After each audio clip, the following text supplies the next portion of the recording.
So these are highs and lows of all of Chom, bro.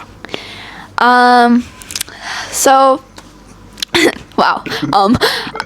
So my high of all of Chom is just being like close to the beach, or like at least where we're staying is being like close to the beach, and that all the people are just like so nice. And my only low is that the sewer drains stink really bad. And other than that, I don't really have anything else that is a low. I really,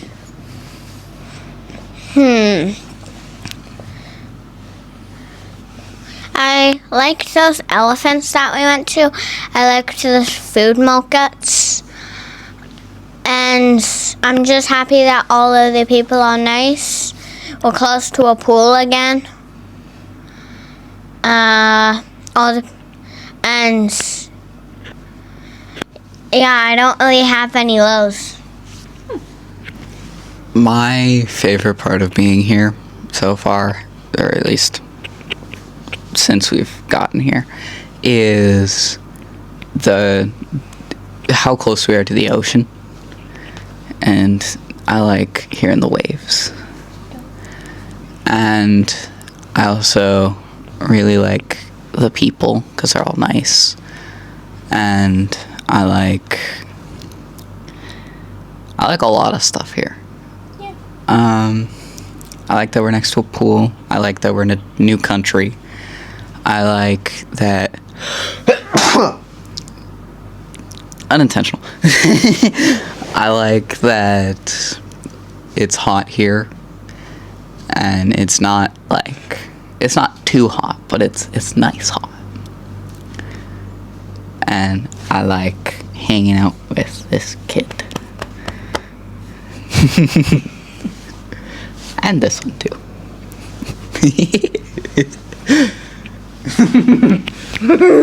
Well, bye. Bye-bye. Welcome, ladies and gentlemen of the jury. What? Of the jury? Or a little bit. Oh, it's fine. No, because your shoulders cut off. There we go. That's not the full screen, though. Oh. Like, the whole couch is in. Oh. So, it's fine.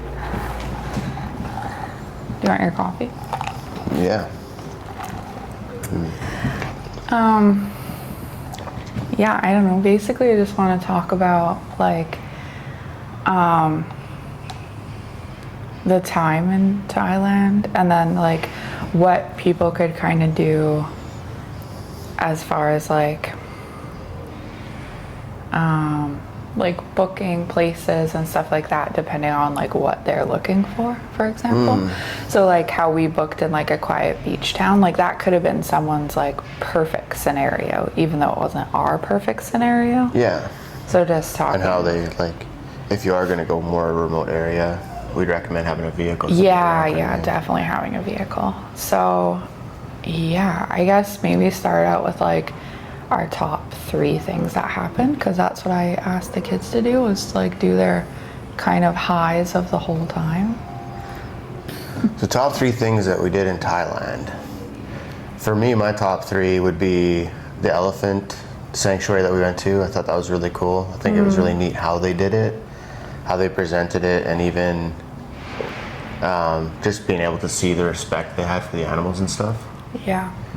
And I think my second top one would be how, even though we're, like, literally the opposite side of the world from home, that small town vibe still stays. We were in Cha'am, and it was a small town. I personally love the small town vibes where everybody knows everybody and everyone just says hello, smiles, everything like that. Not like the big city where everyone just kind of walks around in their own little world. Which we get to, I'm not knocking that. But, like, for me, it got to a point where if I'd go for a walk to 7-Eleven, which was 2 kilometers, I'd stop and talk to 4 or 5 people, like, and have an actual conversation, each way kind of thing. The one day, it was really smoggy out. We needed a few items, so I went to 7-Eleven by myself, so the kids didn't have to be in the smog. And when I got back, Dusty's like, "What took you so long?" It was a really long time. And I was being myself and found a couple Europeans to talk to, a couple locals to talk to, and just, had a good time conversing. And so I thought that was really cool, and that's my top two. My third thing that I really liked about Thailand was where we were in Cha'am anyways, that we were able to walk along the ocean every day and just see the ocean. And I think there's something rejuvenating about the ocean, so just like feeling that ocean breeze every day, and it just made you feel good. Wasn't even a lot going on necessarily, you're just kind of walking, but I don't know, there's just something about the ocean that draws me in, and I know that wherever we end up at the end, it will be near the ocean. Yeah. So those are my top three. Yeah, I think that's really good. You stole my top one, so. You can have it as well. Yeah, so my top thing is also the animal sanctuary that we went to. I thought that was really good. It wasn't, I don't know fully what I had expected, I guess, but it ended up being a really awesome day. So yeah, I would put that as my top one. My top two, I think, was that, I can't even think of what they're called. That. It's got to be the Toasties. No, it's not the Toasties. I like the Toasties. I actually miss them a lot, but it's not the Toasties.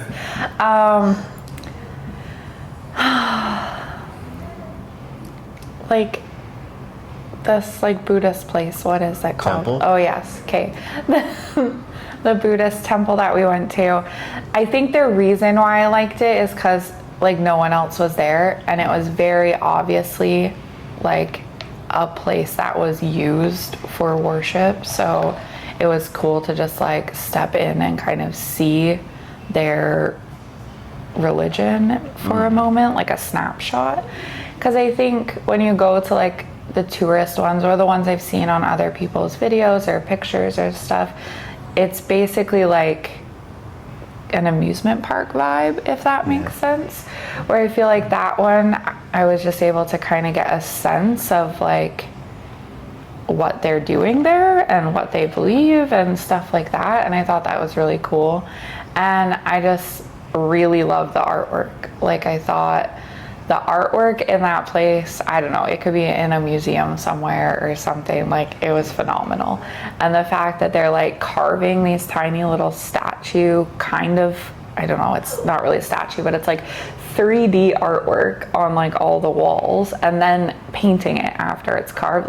It's just crazy to me. That's phenomenal artwork. So that's my top two. One more thing on that, I thought it was really cool that, to go back to when you were talking about how it was just their normal day and it wasn't so touristy, on how they just kind of took us under their wing. Yeah. It was just here, come, follow me. And it's they just pulled you into their community instead of being that outsider. Yeah, and we're super friendly, showing the kids around and kind of showing them everything. I don't know, it was just a really cool experience. I really liked that.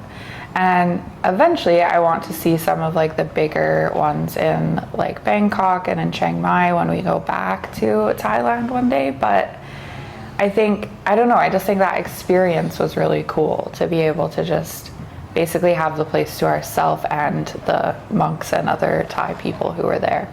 It was just really cool. I don't know what my top three is. I think my top three, my third thing, is also the ocean. I was kind of hoping and yearning for more calm water, snorkely ocean, which I did not get. But just being by the ocean was really awesome. I think, yeah, there's just something about the ocean that really calls to me. And like Warren said, one day when we settle down, I will settle by the ocean. I think a lot of this travel so far has been figuring out kind of what we would like for a home base. When we left to do full-time travel, we did know eventually we would want a house somewhere in the world that we can kind of just have, so that we can have a place where we can like go back and just breathe for a minute. Traveling is a lot of work, so it doesn't seem like that intense when you see people's videos and stuff, but we knew from before too that like, yeah, it's a lot of work. It's a lot of planning. It's a lot of stepping out of your comfort zone. There's a lot of new things. The kids have to like try and do a lot of new things. It's a lot. So it's nice to have a place, I think, to go back for a little bit and just be able to breathe. And then it's also a place where you can kind of form community.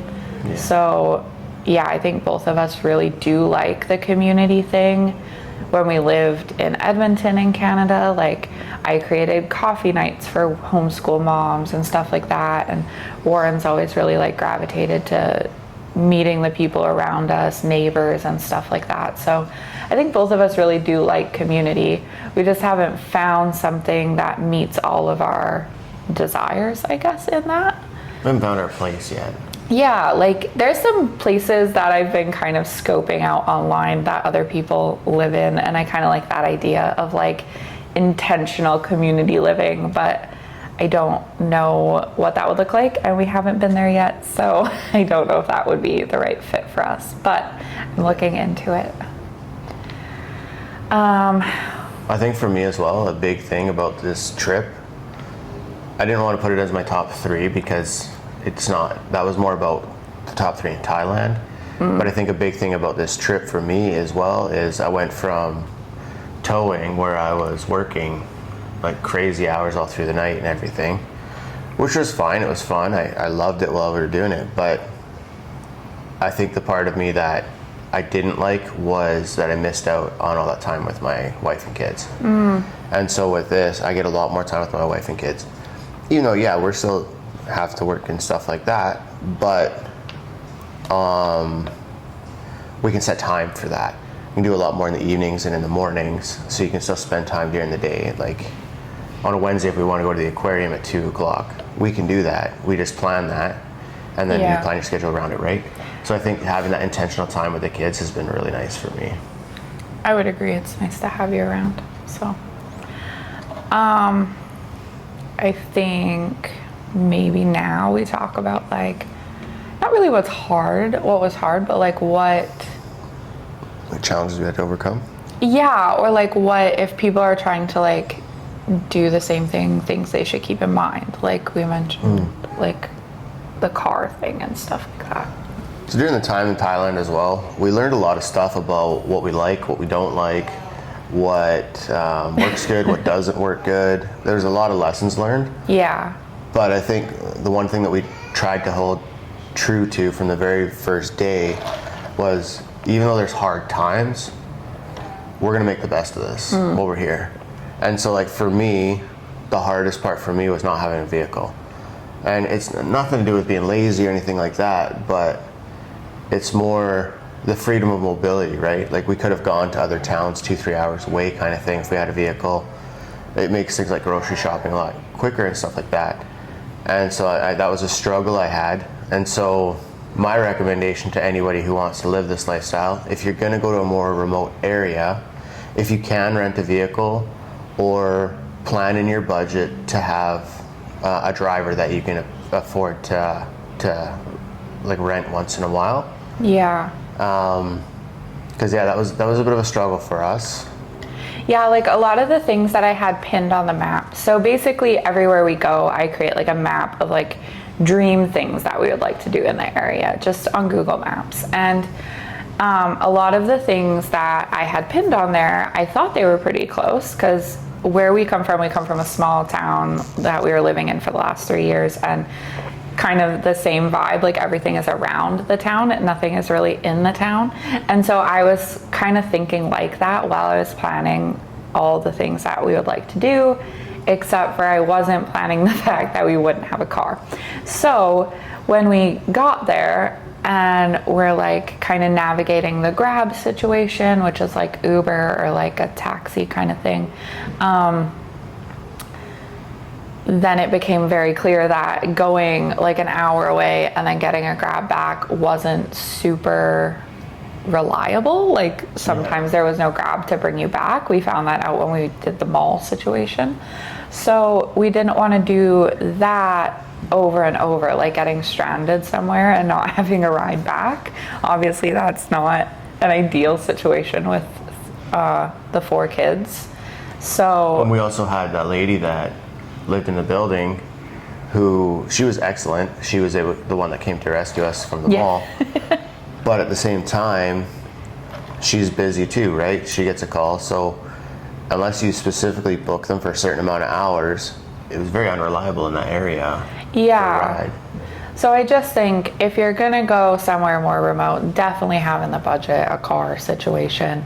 In the city, I feel like it's not as big of a deal. There's more Grabs, there's public transit, like it's not as big of a deal. I can't speak for Bangkok, obviously, but I imagine it's similar to here. We're currently in Kuala Lumpur, so yeah, I think that's probably like the biggest thing. I think we also learned that as much as like the apartments provide a lot of different amenities, we don't totally love apartment living.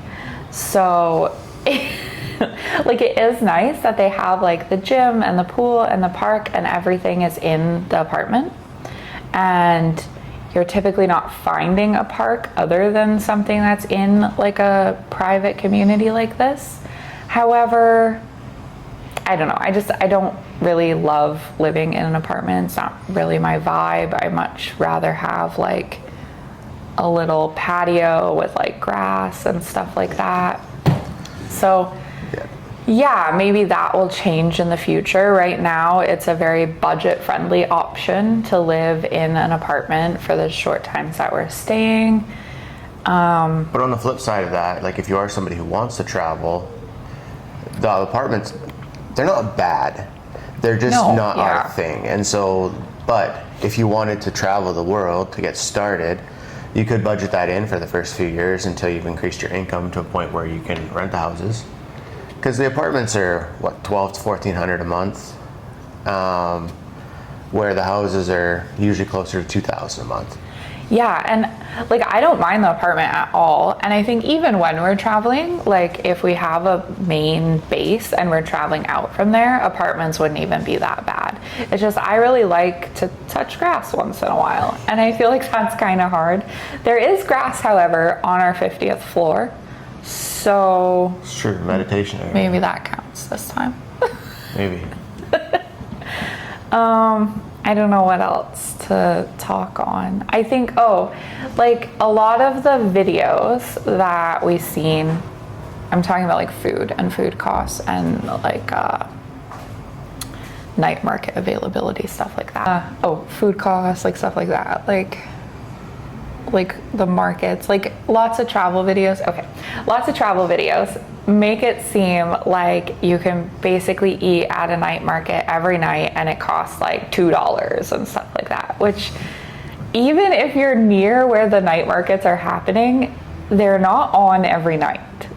So like especially in Cha-Am, they had like Wednesday and Sunday were like the big markets, and I guess you could go to the fresh food market and get food every night or every day, but unless you're living like right there, like literally right next to it, you're still gonna have to go there via Grab or your own car or scooter or whatever and get the food. So I don't know if like the people making the videos just have like travel math, like girl math, but travel math. They don't like put into consideration the cost to get to the market and back from the market, or what. If I'm just like a really nerdy budgeter, I don't know what it is. But yeah, it's not like as simple, I guess, as just going to the market, getting like a $3 meal and then that being the only cost. Well, and I think a lot of people also who are traveling full time, yeah, Thailand is still cheaper than other places, but it's not as cheap as what they're making it out to sound. Like, they're a decade in the past with the pricing kind of thing that they're sharing. We experienced that, and maybe that was the area we were in. Because I have Yeah. heard that Chiang Mai is quite a bit cheaper than where we were, but obviously we haven't been there, so I don't know. Yeah, I just think like it doesn't, I don't know, I'm not trying to like be negative about it. It's just the fact that people should plan for that. Like, Yeah. don't go to Thailand on a budget thinking you're going to spend like $1 or $2 a meal when it's definitely not that. Like, even the restaurants that were packed full of locals were still like more than that. It's 150 to 200 baht Yeah, so per plate. I just think it's a little more expensive than what people are saying. And I don't know, yeah, if that's just the area they were in versus the area we were in, I don't know. So maybe I can do a little more research on that, but Yeah. just something to be aware of, I guess. What are some other things that I want to talk about or that you can think of? About Thailand? Yeah. I think a lot of times we see in Thailand all these beautiful nature scenes and everything from around the country, which it is there. It's a beautiful country. But one thing we learned the hard way is do your research on which ones you want to go to, because they're opposite ends of the country. Yeah, like Thailand is way bigger than what we thought. some people who post their like trip in Thailand and maybe they have like 2 weeks and they post like all the places they go to, and we thought like, oh, maybe we can go to some of those places. Like some of them are going to like Chiang Mai and then they're going to like the other like Phuket. yeah, Phuket, and then they're going even farther down to the islands, and I'm like, how are you doing that all in 2 weeks? I guess you're just traveling really fast, but I don't know, that's not really our vibe. We take more of a slower approach, and so yeah, we didn't fully think that through, that like all these things are so stretched out across like this giant country. And that's our bad, we recognize that. Yeah, But at the same time, I think it's easy to overlook. I agree. Especially if you, when you get into that mode before you leave of, I want to go travel, I want to travel the world, we're just going to go, we're going to make it happen, we're going to figure it out as we go.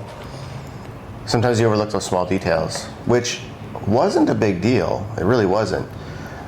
But if you're going expecting that you're going to see all this cool stuff, maybe do a little bit of planning to make sure that you're staying near the area. Yeah. So Cham was nice, it really was, but it's more flat. Like I don't even know if there's a hill in Cham. no, there's like the mountain way in the distance that you can You can kind of see. see. Yeah, so you see a lot of these videos of Thailand. Cham is not on there. Yeah. Cham, it's really a beach destination for people from Bangkok.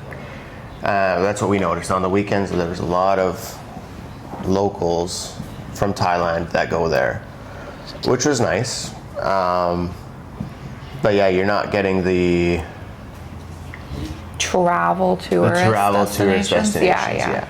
I think we definitely live more of like a local style life when we lived there, or when we were there, which was kind of nice actually, to kind of just, I don't know, experience how the local people are living there. But yeah, definitely keep in mind that it is a big country. Anything else that comes to mind? I don't really know. We kind of have loose plans. We're not really a rigid family when it comes to plans. Like there's some families who Monday we're doing this, Tuesday we're doing this, Wednesday we're doing this. We're not really like that. We're more, hey, tomorrow you want to go to the aquarium? Yeah, let's do it kind of family. Yeah, currently we're waiting for Riley's new carrier because she refuses to go in the stroller or the carrier. So I don't know. She did fine every morning, every single morning in Thailand. We took her in the stroller and carrier along the beach. And then we get here and she does not like that. So maybe she misses the ocean. I don't know. I don't know. But she wants to see everything. She's a FOMO baby. Yeah.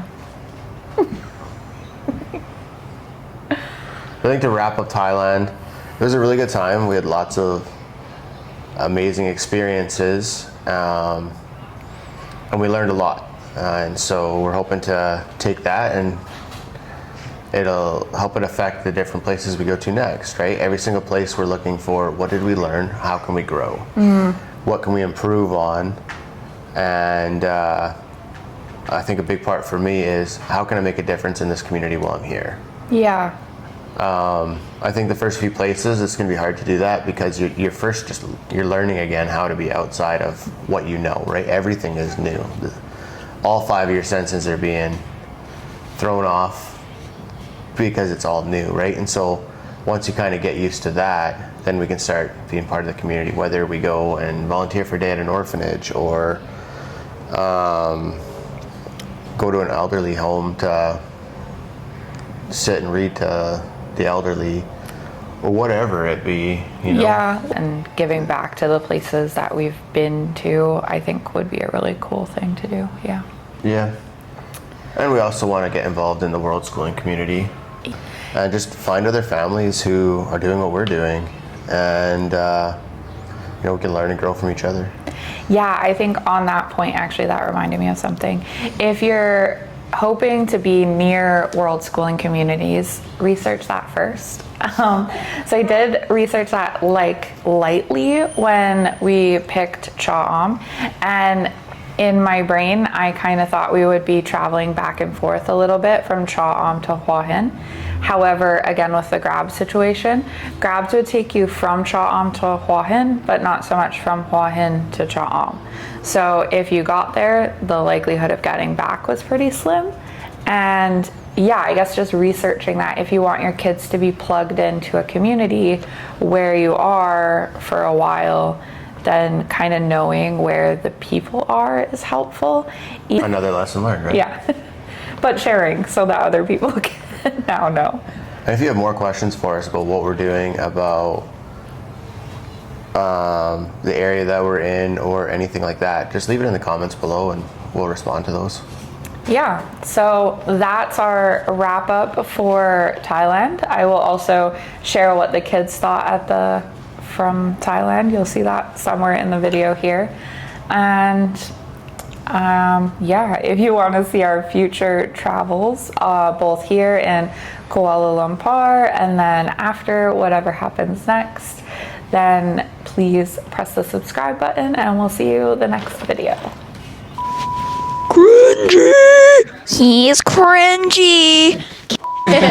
Okay, so these are our thoughts about Cha'am.